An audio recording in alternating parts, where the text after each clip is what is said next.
Mean को define कर लेते हैं कि मीन क्या है। ठीक है, मीन देखो, मीन मीन्स कर सकते हैं हम लोग कि मीन मीन्स एवरेज। मीन का मतलब क्या है? एवरेज।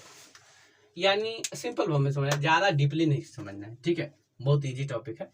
तो मीन मीन्स क्या? एवरेज। तो अब हम लोग सवाल है कि एवरेज क्या होता है। ठीक है, तो एवरेज के बारे में हम लोग पढ़े हैं।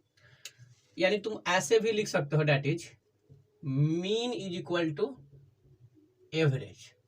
और एवरेज का हम लोग फॉर्मूला पढ़े हैं। क्या पढ़े हैं? कि sum of all observations, sum of all observations by number of observation, या तो टोटल नंबर ऑफ ऑब्जर्वेशन कह सकते हो, या तो टोटल नंबर ऑफ ऑब्जर्वेशन। ठीक है, यानी हम लोग कह सकते हैं कि मीन का एक फॉर्मूला भी है मीन का। तो sum of all observations, sum of all observations by total number of observations, total number of observations. तो ये हम लोग का मीन का फॉर्मूला है। ठीक है, बट ये जो हमें फॉर्मूला मिला है ये सभी जगह लागू नहीं हो सकता है सर, क्योंकि मीन में ऐसे क्वेश्चन भी आते हैं जहां पर हमको क्लास इंटरवल दिया रहता है। ठीक है, कई गो तो क्वेश्चन आता है विदाउट क्लास इंटरवल के भी, उसमें भी ये लागू नहीं होता है। तो ये नॉर्मल टाइप के जो क्वेश्चन आएंगे बिना विदाउट क्लास इंटरवल वाला, बिना क्लास इंटरवल वाला, उसमें तो ये लागू हो जाएगा। ठीक है, बट क्लास इंटरवल वाला जो क्वेश्चन आएगा उसमें ये फॉर्मूला लागू नहीं होगा। तो पहले देख लेते हैं कि इसको हम लोग यूज कैसे करेंगे इस फॉर्मूला को। जैसे सपोज डेट मान के चलो कि हम मैथ का टेस्ट लिए बच्चों से, मैथमेटिक्स पेपर का टेस्ट लिए, और उस मैथमेटिक्स पेपर में किसी बच्चा का मार्क्स आया 97। ठीक है, किसी बच्चा का मार्क्स आया 90,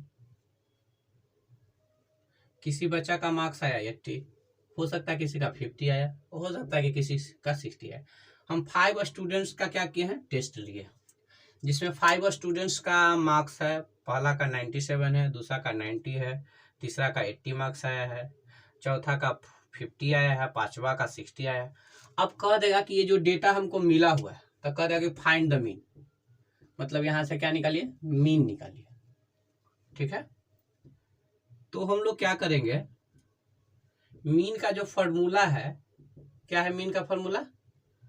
सम of all observations, sum of all observations,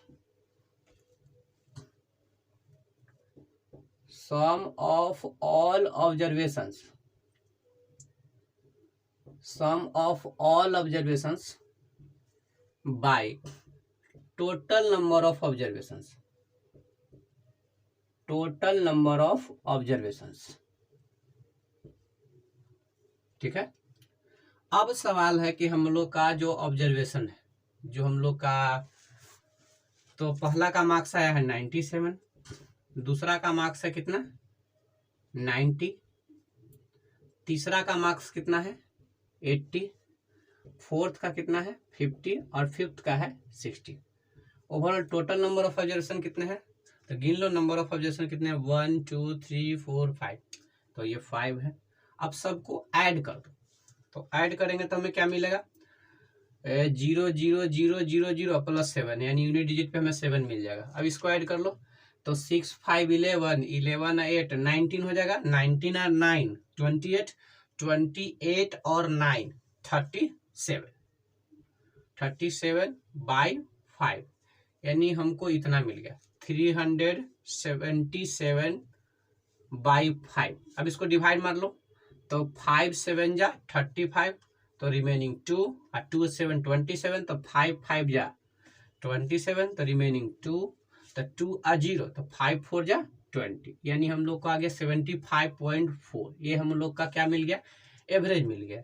यानी इसका मतलब क्या है, इसका मीनिंग क्या हुआ? बनाने के लिए तो हम लोग बना लिए, लेकिन इसका मीनिंग समझते हैं कि क्या हुआ। ऐसा हुआ कि हमारे इंस्टीट्यूट में, मान लें कि हमारा जो कोचिंग है मोनो मैथमेटिक्स, तो उसमें हम टेस्ट लिए, तो किसी बच्चा का 97 गया, किसी बच्चा का 90 गया, किसी का 80 गया, किसी का 50 और किसी का 60 गया। तो हम लोग इस आधार पे हम लोग ऐसा नहीं कि खाली तेज बच्चा का मार्क्स को देखते हैं हम लोग, या तो हम लोग ऐसा नहीं कि खाली तेज बच्चा का जो रिजल्ट आ गया उसी को हम लोग एनालिसिस करके अपने आप को बहुत सोचते हैं कि बहुत कुछ मिले, ऐसा नहीं सोचते। हम लोग सोचते अब सोच हम लोग ऐसा सोचते हैं, हम लोग डेटा कैसे हम लोग इस पर एनालिसिस करते हैं, रिजल्ट कैसे आएंगे बच्चे लोग को, तो हम लोग सोचते हैं क्या कि हम लोग का एवरेज कितना जा रहा है ओवरऑल मिला के, क्योंकि किसी का तो 97 आ गया, किसी का 60 आ गया, तो अगर हम लो देखें तो 60 आएगा, तो जिससे हम लोग डिमोरलाइज हो जाएंगे, मतलब एक तरीके से हम लोग कह सकते हैं कि डिप्रेस में हो जाएगा कि वाह 60 मार्क्स ही आया, और 97 को देखेंगे तो भाई बहुत अच्छा है। तो हम लोग एक का 97 आ गया, एक का 60 आया, तो हम लोग एवरेज निकालते हैं, हम लोग देखते हैं कि आखिर ओवरऑल कितना आ रहा है, तो ओवरऑल आया भाई 75.4।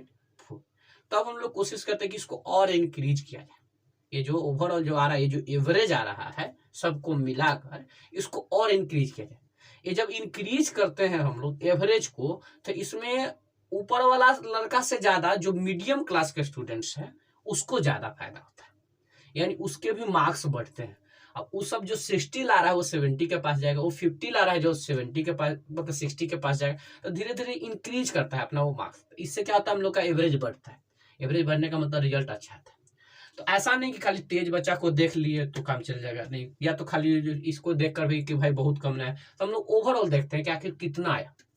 ठीक है, जैसे हम लोग फिजिक्स में पढ़े थे, हम लोग क्लास 9th में, कि 1 सेकेंड में जितना डिस्टेंस कवर करता था उसको स्पीड कहते थे, लेकिन अगर 1 घंटा या 2 घंटा का, तो 1 घंटा और 2 घंटा अगर गाड़ी चलता है तो हम फिर उसको स्पीड नहीं बोलेंगे, उसको एवरेज स्पीड बोलेंगे, क्योंकि हो सकता है कि शुरुआत के 5 मिनट उसी स्पीड, हो सकता है कि 1 सेकंड में कुछ ज्यादा कुछ डिस्टेंस कवर किया, हो सकता है कि अगला 1 सेकंड में कम डिस्टेंस कवर किया, हो सकता है कि जो अगला आने वाला सेकंड है उसमें ज्यादा कर सके, तो कम ज्यादा होते रहेंगे। तो इस कंडीशन में हम लोग को कंफर्म तो नहीं मालूम है कि हर एक सेकंड में कितना, तो इस कंडीशन में हम लोग एवरेज निकालते हैं। बस समझ में? तो यहाँ भी हम लोग ओवरऑल देखें और एवरेज निकालें, एवरेज मतलब मीन निकालें। ठीक है, चलो तो समझ में आ गया कि भाई अगर सिंपल क्वेश्चन रहेंगे तो कुछ नहीं, जितने नंबर हैं, जितने ऑब्जर्वेशन उसको जोड़ देंगे, जितने नंबर ऑफ ऑब्जर्वेशन उसको डिवाइड मार देंगे। ठीक है, अब देखो थोड़े समय के लिए हम लोग समझते हैं कि मीन में कितने तरीके के क्वेश्चन पूछते हैं।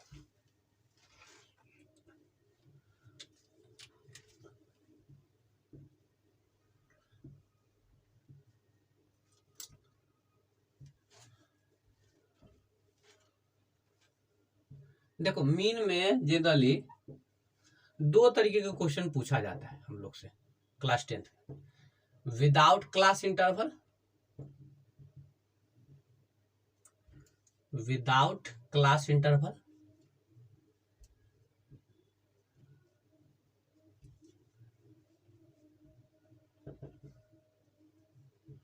विदाउट क्लास इंटरवल, ठीक है, इसमें विथ क्लास इंटरवल।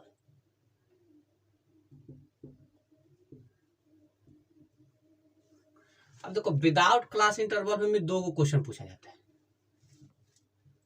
एक रहता है विदाउट फ्रीक्वेंसी, एक रहता है विथ फ्रीक्वेंसी। एक होता है विदाउट फ्रीक्वेंसी, एक होता है विथ फ्रीक्वेंसी, यानी फ्रीक्वेंसी के साथ। ठीक है, अब ये जो क्लास इंटरवल है, इस क्लास इंटरवल में थोड़े समय के लिए आप सबका एक एग्जाम्पल दे दे रहे हैं। जैसे अभी हम लोग पढ़े थे, अभी हम तुमको बताए थे थोड़े समय के लिए कि 5 बच्चों का हम टेस्ट लिए, तो जिसमें एक का मार्क्स आया 90, अलग अलग भी कर सकते हैं, फिर एक का आया 80, फिर दूसरा का आया 50, मतलब सेकंड का फर्स्ट का आया 90, सेकंड का 80 आया, थर्ड का 50 आया, फिर मान के चलो कि फोर्थ का 60 आ गया। ठीक है, और फिफ्थ का 70 आया। तो ये हमारा 5 स्टूडेंट्स का क्या हो गया, मार्क्स। किसका भाई, तो मैथमेटिक्स पेपर का जो हम टेस्ट लिए। अब हमको यहाँ से मीन कह देगा निकालने के लिए, तो बड़ा सिंपल है भाई, sum of all observation divided by number of observation. तो सम ऑफ ऑल ऑब्जर्वेशन था 90 प्लस 80 प्लस 50 प्लस 60 प्लस 70 और डिवाइडर में कितना था 1 2 3 4 5। तो 5 से हम लोग डिवाइड मार देंगे। अब हम लोग का जो भी आएगा आंसर, जैसे तो 0 0 यूनिट डिजिट पे 0 है तो 0 ही आएगा।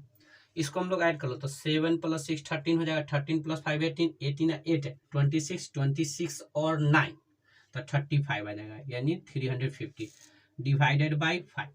अब इसको कट करो तो 5 7 जा 350, यानी ओवरऑल हमारा क्या आंसर आ गया 70 आ गया।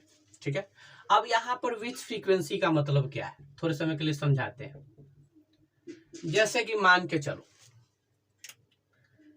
कि बहुत सारा ऐसा बच्चा है, हम मान लो कि 10 बच्चा का एग्जाम लिए, 10 बच्चा का मैथमेटिक्स पेपर का हम टेस्ट लिए, जिसमें 2 गो ऐसा बच्चा है जिसका मार्क्स 90 आया। ठीक है, फिर एक बच्चा ऐसा है, 3 बच्चे ऐसे हैं जिसका मार्क्स 80 आया।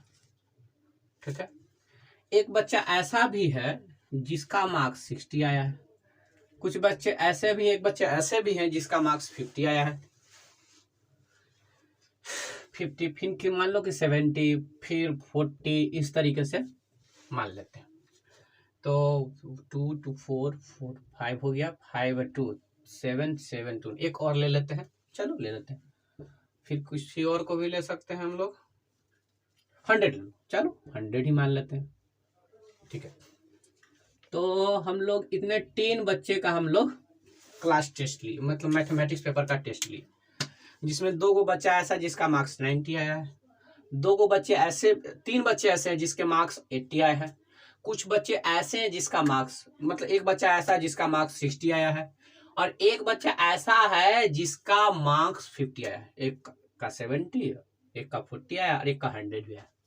अब देखो यहाँ से हम लोग क्या करते हैं, यहाँ से देखो तो हम लोग इसमें 80 मार्क्स लाने वाला स्टूडेंट कितने हैं 3 गो, 90 मार्क्स लाने वाला स्टूडेंट कितने हैं 2 गो। तो हम लोग यहाँ से पहले यहाँ पर क्या करेंगे, इस तरीके से हम लोग एक डेटा तैयार करेंगे, जिसमें हम लोग इधर मार्क्स लिखेंगे और इधर फ्रीक्वेंसी लिखेंगे, फ्रीक्वेंसी लिखेंगे। ठीक है, मार्क्स को यहाँ पर हम लोग एक्स से डिनोट करेंगे, पहले लिख लेते हैं मार्क्स को, मार्क्स, और इसको हम लोग फ्रीक्वेंसी, ठीक है, मार्क्स। तो देखो तो पहले लोअर से लिखते हैं, किसी का कितना आया है 40 मार्क्स भी आया है, फिर कितना आया है 60 भी आया, 50 भी आया, 60 भी आया है, चलो 50 भी आया, 60 भी आया, 70 भी आया है शायद, हाँ 70 भी आया है, 80 भी आया है, और कितना आया है 90 भी आया है। तो ये मार्क्स लिख दिए।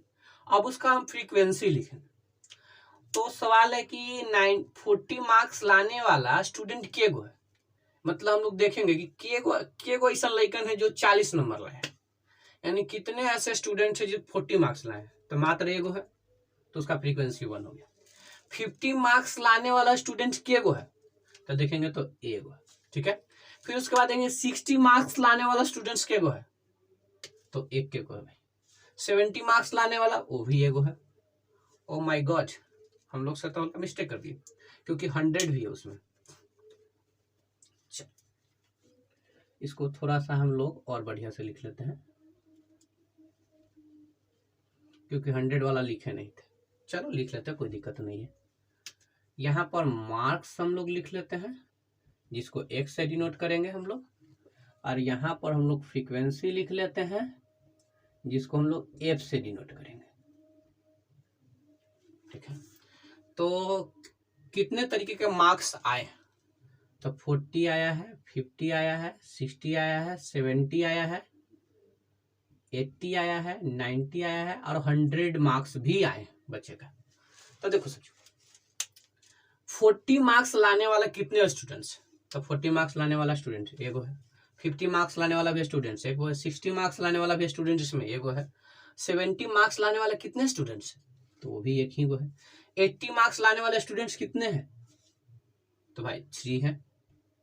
90 मार्क्स स्टूडेंट्स लाने वाले, 90 मार्क्स लाने वाले कितने ऐसे स्टूडेंट, तो 2 गो, यानी 2, उसका फ्रीक्वेंसी हो जाएगा। और हम लोग देखेंगे, ठीक है, तो 100 मार्क्स लाने वाला स्टूडेंट कितने, मात्र 1।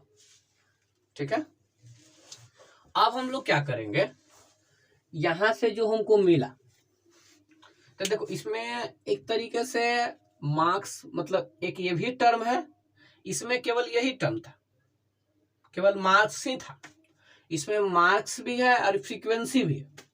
बात को समझते हैं, पहले फिर से समझ लेते हैं। मीन में 2 तरीके के क्वेश्चन पूछे जाएंगे, एक विदाउट क्लास इंटरवल रहेगा, एक विथ क्लास इंटरवल रहेगा। अभी हम लोग क्लास इंटरवल पे बात नहीं कर रहे, क्लास इंटरवल पे बाद में बात करेंगे, फिलहाल यहाँ पर बात करते हैं। विदाउट क्लास इंटरवल में भी 2 तरीके के क्वेश्चन पूछे, एक विदाउट फ्रीक्वेंसी, एक विथ फ्रीक्वेंसी। जैसे यहाँ पर किए तो ये केवल नंबर है, इसमें मतलब मार्क्स है केवल, इसमें फ्रीक्वेंसी की बात कहीं पर भी नहीं आया। और नॉर्मल जो फॉर्मूला था मीन का, number total number of observation by number of, मतलब sum of all observation by total number of observation से निकाल लिया। लेकिन यहाँ पर देखो तो मार्क्स भी है हमारे पास और फ्रीक्वेंसी भी है। तो इस कंडीशन में हम लोग क्या करेंगे, अब हम लोग जो एक्स है यानी मार्क्स और फ्रीक्वेंसी यानी एफ, अभी दोनों को मल्टीप्लाई करेंगे, तो एफ इंटू एक्स। अब बताओ मल्टीप्लाई करेंगे यानी फ्रीक्वेंसी को और मार्क्स को मल्टीप्लाई करेंगे, तो करो। तो 40 में 1 से मल्टीप्लाई करेंगे तो 40 हो जाएगा हमारा, 50 में 1 से मल्टीप्लाई करेंगे तो 50 हो जाएगा, 60 में 1 से मल्टीप्लाई करेंगे तो 60 हो जाएगा, 70 में 1 से मल्टीप्लाई करेंगे तो 70 हो जाएगा, फिर 80 में 3 से मल्टीप्लाई करेंगे तो 240 हो जाएगा, 90 में 2 से मल्टीप्लाई करेंगे तो 180 आ जाएगा, और 100 में 1 से मल्टीप्लाई करेंगे तो 100 आ जाएगा। तो इस तरीके से क्या किए हम लोग कि पहले मार्क्स निकाल लिए यानी एक्स, फिर उसके बाद फ्रीक्वेंसी निकाल लिए एफ, फिर उसके बाद एफ इंटू एक्स। फिलहाल तुम लोग को ऐसा नहीं सोचना है, ये दिया रहेगा, मार्क्स भी दिया रहेगा, फ्रीक्वेंसी भी दिया रहेगा क्वेश्चन में, ये दोनों दिया रहेगा, ये करना तुम लोग का रहेगा, ये वाला जो थर्ड स्टेप बताए।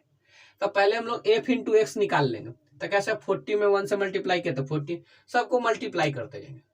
अब हमको एक काम करना है, एक काम क्या करना है कि ये जितना भी फ्रीक्वेंसी लिखे हैं उस फ्रीक्वेंसी का सम निकाल के नीचे लिखना है। इसको नीचे लिख देना, लेकिन मेरे पास जगह नहीं है, ठीक है, तो यहां पर हम लोग लिख दे रहे हैं कि सिग्मा एफ निकालना। तो सिग्मा एफ कितना आ जाएगा, चूंकि 10 स्टूडेंट्स का है तो 4 4 3 7 7 2 9 और 1 10, तो सिग्मा एफ कितना आ गया 10। सिग्मा का मतलब होता है सम, एफ का मतलब फ्रीक्वेंसी यानी फ्रीक्वेंसी का सम। उसी तरीके से हम लोग इधर निकाल लेंगे सिग्मा एफ एक्स, ठीक है। तो सिग्मा एफ एक्स यानी जितना भी आया है ना सबका सम। खैर ये जो टर्म हम तुम लोग को बीच में लिख रहे हैं इसको तुमको नीचे लिखना है, कहाँ पर, यहाँ पर, ठीक है, इसको नीचे लिखना है, ठीक है। चल फिर यहाँ पर हम लोग सिग्मा एफ एक्स निकालेंगे, तो सिग्मा एफ एक्स निकाल लो। तो सिग्मा एफ एक्स हम लोग कैसे निकालेंगे, ऐड करेंगे जो एफ इंटू एक्स मिला है, तो 0 0 0 तो 0 आ जाएगा, ठीक है। फिर है 4 + 5, तो 4 5 6 7 4 8 है, तो ऐड कर लो, 4 + 5 9 हो जाएगा, 9 और 6 15, 15 और 7 22, 22 और 4 26, 26 और 8 34, 34 का 4 रिमेनिंग 3, ठीक है। 2 1 3 3 1 4 4 और 3 7, तो हम लोग का सिग्मा एफ एक्स कितना मिल गया 740। देखो बाबू फिर से बता दे रहे हैं, ये जो सिग्मा एफ लिखे हो वह नीचे में लिखना, आई सिग्मा फ्रीक्वेंसी के ठीक नीचे जितना फ्रीक्वेंसी लिखे हो सब फ्रीक्वेंसी को लिख के नीचे लिख देना है। उसी तरीके से एफ इंटू एक्स जो सिग्मा एफ एक्स लिखे हो, एफ इंटू एक्स सब लिखे उसके नीचे लिखना है, ठीक है।